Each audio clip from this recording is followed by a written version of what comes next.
तो बच्चे हम जो चैप्टर करने जा रहे हैं वो है हमारी दुनिया, क्लास 5 आवर वर्ल्ड, क्लास 5 के लिए एनसीईआरटी का चैप्टर नंबर 4। यही बेटा बच्चों को सबसे कम समझ में आता है।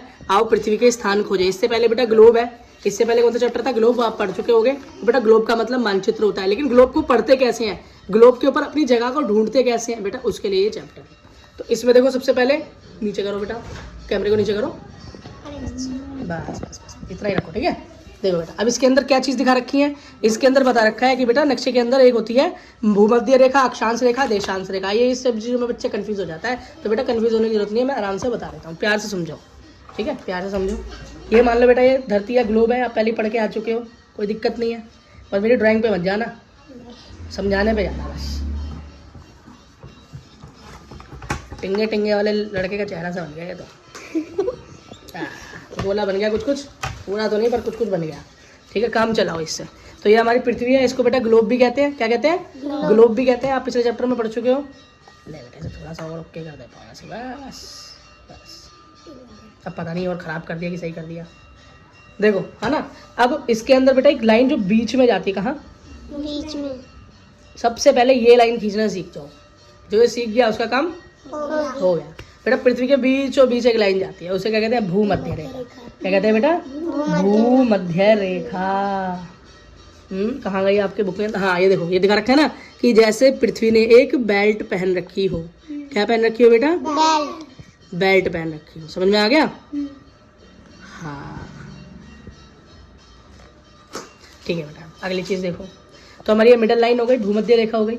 अब उसके बाद आपसे पूछा जाता है, अगले ही पेज के ऊपर आपको बताया जाता है, क्या क्या बताया जाता है कि अक्षांश रेखा और समांतर रेखा, अक्षांश रेखा और समांतर रेखा। तो बेटा ये क्या होता है? ये थोड़ा मैं स्लो पढ़ा रहा हूँ, क्यों? क्योंकि बेटा बच्चों को आराम से समझ में आ जाए, क्योंकि ये चैप्टर थोड़ा सा क्या है, थोड़ा सा बेटा ट्रिकी चैप्टर है। कैसे चैप्टर है? ट्रिकी चैप्टर है, ठीक है। तो बेटा एक चीज़ और जरा ध्यान रखें, इसके अंदर एक और महत्वपूर्ण जानकारी बता रखी है, हो सकता है आपसे पूछ लें। तो बेटा ये भूमध्य रेखा जो है ये कितनी लंबी है? क्या? हाँ, पृथ्वी के मध्य मतलब मिडल से जाने वाली है भूमध्य रेखा। भूमध्य रेखा की लंबाई क्या है? तो बेटा इसकी लंबाई है 62,255 किलोमीटर, मतलब 62,255 किलोमीटर इसकी लंबाई कुल है। बेटा समझ में आ गया? अगली चीज़ देखो, अक्षांश रेखाएं क्या होती हैं। बेटा सबसे पहले तो ये सीखो कि समांतर क्या होता है। इधर देखो बेटा, समांतर का मतलब होता है जब दो लाइनें, दो रेखा आपस में कभी एक दूसरे को काटे नहीं, हमेशा ऐसे साथ साथ तो चले लेकिन कभी एक दूसरे को काटे नहीं, क्रॉस ना हो, क्रॉस ना हो। तो बेटा जैसे रेल की पटरी होती है, मिलती नहीं है ना, ये सीढ़ी होती है, मिलती नहीं है।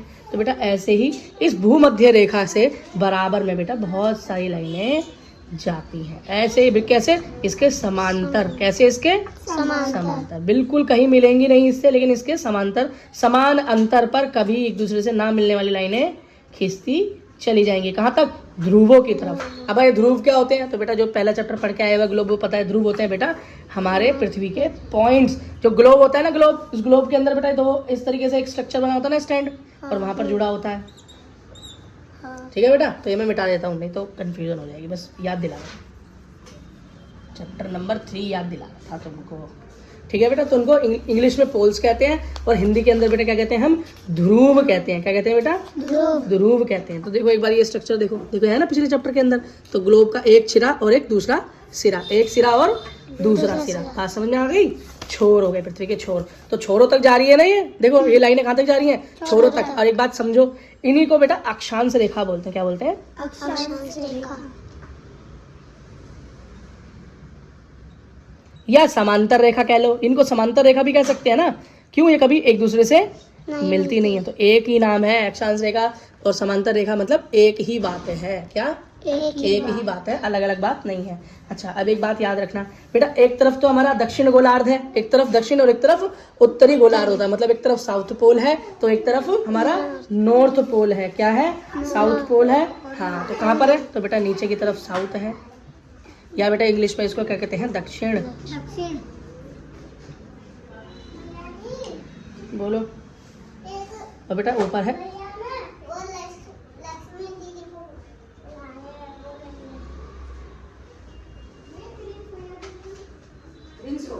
नहीं है,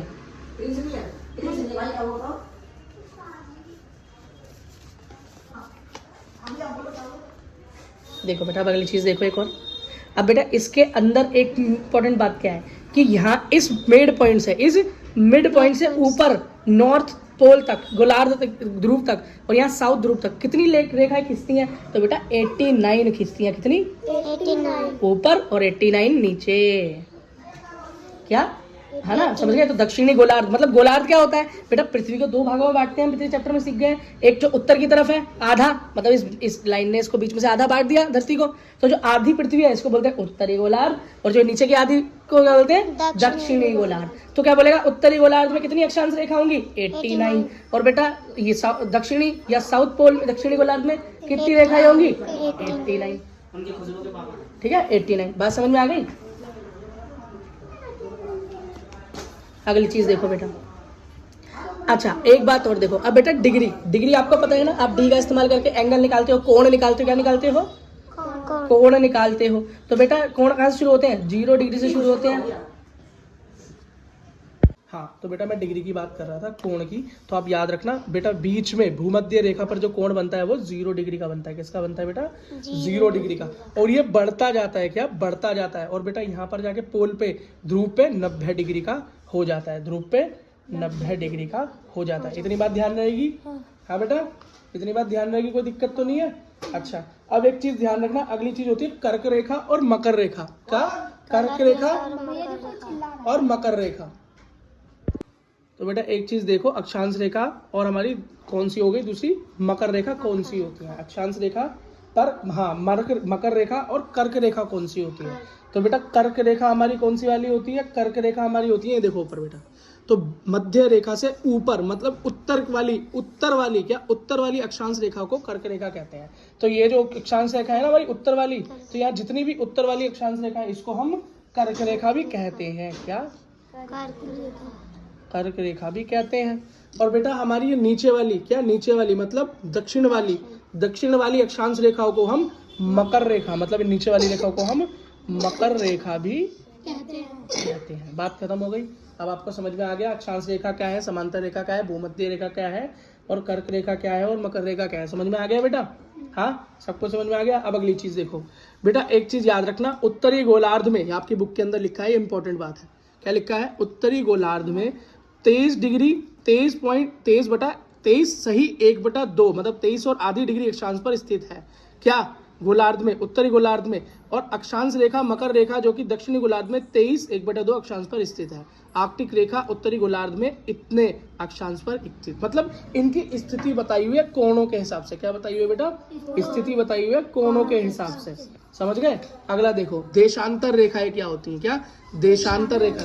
तो बेटा इन्हीं रेखाओं में इस तरीके से खींची हुई एक रेखा बीच में से खींच दो, देशांतर रेखा हो गई। अब इसी रेखा को बेटा ऐसी इसके और समांतर रेखा खींचते चले जाओ। ठीक है, थोड़ी ड्राइंग गड़बड़ हो रही है क्योंकि बार बार डिस्टरबेंस हो रही है। ठीक है, तो बेटा ये क्या होंगी? देशांतर रेखाएं होंगी। क्या हो गई? देशांतर रेखाएं हो गई। ठीक है, ये क्या दिख गया? ग्रिड हो गया। क्या हो गया? जाल बन गया ना रेखाओं का एक पूरा। तो बेटा किसी भी देश की लोकेशन कैसे पता लगा सकती है कि कोई देशांतर और हमारी अक्षांश रेखा या हमारी मकर रेखा या हमारी भूमध्य रेखा या हमारी कर्क रेखा में कहाँ पर उसकी स्थिति आती है? तो बेटा एक बात याद रखना, क्या? ये जो लाइन है यही बेटा किसी देश की स्थिति और उसका समय निर्धारित करती है। क्या? समय निर्धारित करती है। बेटा ये बीच वाली लाइन की डिग्री कितनी होगी? ये देशांतर रेखा, इसकी भी 0 होगी। 0 डिग्री बीच में क्या होगी? 0 डिग्री होगी।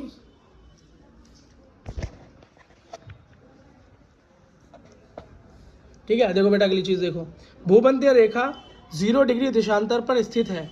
ठीक है, मैंने आपको बता दिया 0 डिग्री पे स्थित है पहली भूमध्य रेखा। अगली देखो, अभी टोटल कितनी लाइनें हैं बेटा? जैसे हमने यहाँ देखा था, यहाँ पर 89 थी ऊपर, क्या? अक्षांश रेखा, नीचे एक अक्षांश रेखा 89 थी। तो बेटा ये टोटल कितनी होती है? इधर बेटा इधर होती हैं ऊपर बेटा 180 होती हैं और नीचे भी 180 होती हैं। बात समझ में आ गई? 180 ऊपर नीचे 180 होती हैं। बेटा समझ में आ गई? अच्छा बेटा अगली चीज देखो, अब एक बार याद रखो, जो बेटा ऊपर की इधर इस तरफ होती हैं बेटा, ऊपर क्या होगा? उत्तर दक्षिण, तो इधर हो गया पूरब और पश्चिम। तो यहाँ पर हम इन अक्षांश रेखाओं को उत्तरी या दक्षिणी बोलते थे। तो उत्तरी को कर्क रेखा और दक्षिणी को क्या बोलते थे बेटा हम? मकर रेखा बोलते थे। इसके अंदर हम ये देशांतर रेखाओं को देशांतरी बोलते हैं। बस बेटा पूर्वी को क्या, पश्चिमी को हम बोल देते हैं पा खाली, और पूर्वी को हम लगा देते हैं पू। क्या? पू। बात समझ में आ गई? अब इसमें अंदर इंपॉर्टेंट ये है कि इस दुनिया का टाइम कहाँ से मेन डिसाइड होता है। तो इंग्लैंड का एक शहर है ग्रीनविच, जहाँ से होके ये मेन कर्क रेखा आप ये देशांतर रेखा और बेटा ये कर्क रेखा आपस में कटती हैं। ग्रीनविच जहाँ से बेटा दुनिया का क्या बोलते हैं मेन टाइम जोन है। हमारे भारत के अंदर कहाँ से गुजरती है? तो मध्य प्रदेश में जबलपुर में। कहाँ? मध्य प्रदेश जबलपुर में। और बेटा ये इसकी स्थिति क्या है? 82 सही 1/2 पूर्व में बेटा पूर्व के अंदर ये कटती है। ये पश्चिम तो ये पूर्व। समझ में आ गया? अगली चीज बेटा देखो, अब किसी देश को कैसे खोजा जा सकता है? ये तो समय की बात हो गई। देश को कैसे खोजा जा सकता है? तो देश को भी बेटा ऐसे ही खोजा जाता है जहां पर देशांतर रेखा और अक्षांश रेखा आपस में काटती हैं। क्या आपस में काटती हैं? वहीं पे पता लगा सकता है। तो बेटा भारत की अगर हम देखें किसकी स्थिति, दिल्ली की स्थिति, तो दिल्ली बेटा 77 डिग्री पूर्व देशांतर मतलब पूर्व के देशांतर में, और 29 डिग्री उत्तर अक्षांश मतलब उत्तरी अक्षांश के बीच में कहीं पर लाए करता है। इस तरफ कहीं इस हिसाब पे लाए करता है ना। अब भारत की स्थिति देखो, ये तो दिल्ली की स्थिति हो गई। भारत की देखें तो भारत 67 डिग्री पूर्व और 98 डिग्री पूर्व देशांतर में स्थित है। बेटा ये इंपॉर्टेंट है, ये लाइन क्या है? इंपॉर्टेंट है, आपसे क्वेश्चन पूछा जा सकता है। भारत की स्थिति क्या है? देखो भारत का चित्र बनाया हुआ है ना, ये तो भारत की क्या है बेटा? स्थिति है। ठीक है। अच्छा, हमारा देश का अक्षांश देखो तो 80 डिग्री 4 मिनट, बेटा इसको मिनट गिनते हैं, छोटा सा है, और 37 डिग्री 6 मिनट उत्तर अक्षांश में हमारे देश स्थित है। तो हम क्या बोल सकते हैं कि भारत पूरब और उत्तरी गोलार्ध में है, थोड़ा सा पूर्व में और उत्तरी गोलार्ध में है। भारत में क्या ठीक बीच में कर्क रेखा गुजरती है। कर्क रेखा कहाँ से गुजरती है? भारत के ठीक बीच में से। अगर भारत इस तरफ है तो बीच में से गुजरती है। ये देखो भारत के ठीक बीच में से कर्क रेखा गुजरती है। भारत के ठीक बीच में से कर्क रेखा गुजरती है बेटा। ठीक है। अच्छा, अब एक चीज याद रखो कि जो देशांतर रेखा है ये बेटा बस 400 साल पहले ही आई है। तो इससे पहले जो नाविक जहाज लेकर चलते थे वो बेटा सिर्फ और सिर्फ कर्क रेखा का सहारा लेके ही किसी देश तक पहुंचते या उस जगह की खोज करते थे। ठीक है। तो 400 साल पुरानी है, सिर्फ याद रखना। ठीक है बेटा, बस यही चलता था आपका।